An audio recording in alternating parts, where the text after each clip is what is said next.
and welcome to the News Update on Enterprise TV. I'm Choma Okohe. We start with the local stories. The former Minister of Transportation, Rotimi Amaechi, has expressed frustration with the apparent passivity with which Nigerians seems to be looking past the severe economic hardship in the country. The former Rivers State governor questioned why Nigerians were not more vocal in their outreach, pointing to the rising costs and the inability of many to avoid basic necessities such as fuel. Drawing attention to Edo State, Amaechi remarked on the ongoing political campaigns and questioned the rationale behind them, given the economic challenges the people are enduring.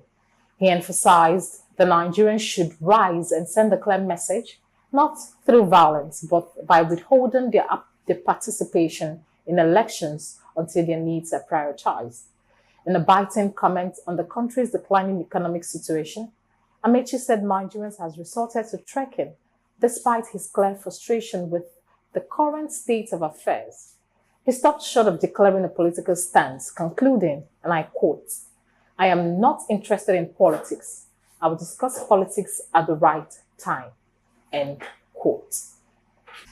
Moving on, Governor Babajide Sanwo-Olu has overruled the Lagos House of Assembly suspension of Alimosho Council Chairman Sulaiman Jalili. This was disclosed in a letter dated October 8, 2024, which was signed by Kekelomo Bolarinwa, the Permanent Secretary of the Ministry of Local Government, Chieftaincy Affairs and Rural Development, and addressed to Akinpelu Johnson, the Vice Chairman of Alimosho Local Government Area. The Lagos Parliament had, in a plenary session on Monday, led by Modasoro Obasa, unanimously voted to oust Sulaiman after Sani Okalawon, the chairman of the House Committee on Local Government Administration and Chieftaincy Affairs, moved the motion alleging that the council chair had disregarded the House's authority and failed to comply with the directive. Sulaiman, at the council secretariat, addressed residents on Tuesday, dismissing a suspension by the state lawmakers as an abuse of due process. He accused Obasa of imposing a contractor, Biodun Ejigbadero, on the council to collect market levies in Alimosho. Former Federal Commissioner for Information and South-South leader, Chief Edwin Clark, has called for a comprehensive overhaul of Nigeria's judicial system, warning that failure to do so could lead to the collapse of the institution. In an open letter to newly appointed Chief Justice of Nigeria, CJN, Justice Kudirat Kekereekun, Clark urged her to use her tenure to address the growing concerns surrounding corruption and dysfunction within the judiciary and the Nigerian Bar Association, NBA. Clark, a 97-year-old leader, statesman, and member of the NBA since 1966, expressed hope that Justice Kekereekun's leadership would bring about much-needed reforms.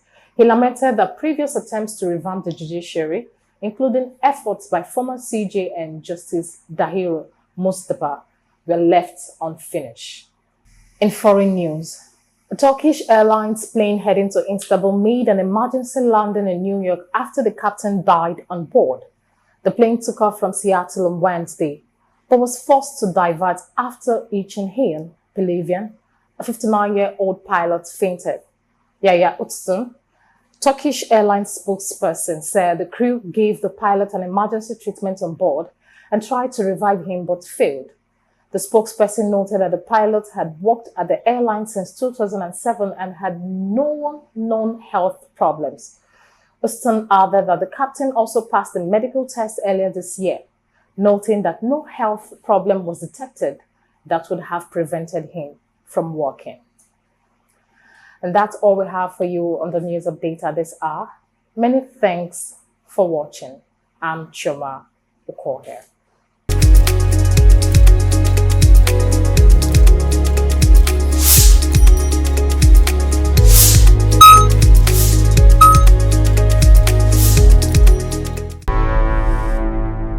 Enterprise TV, a tradition of truth.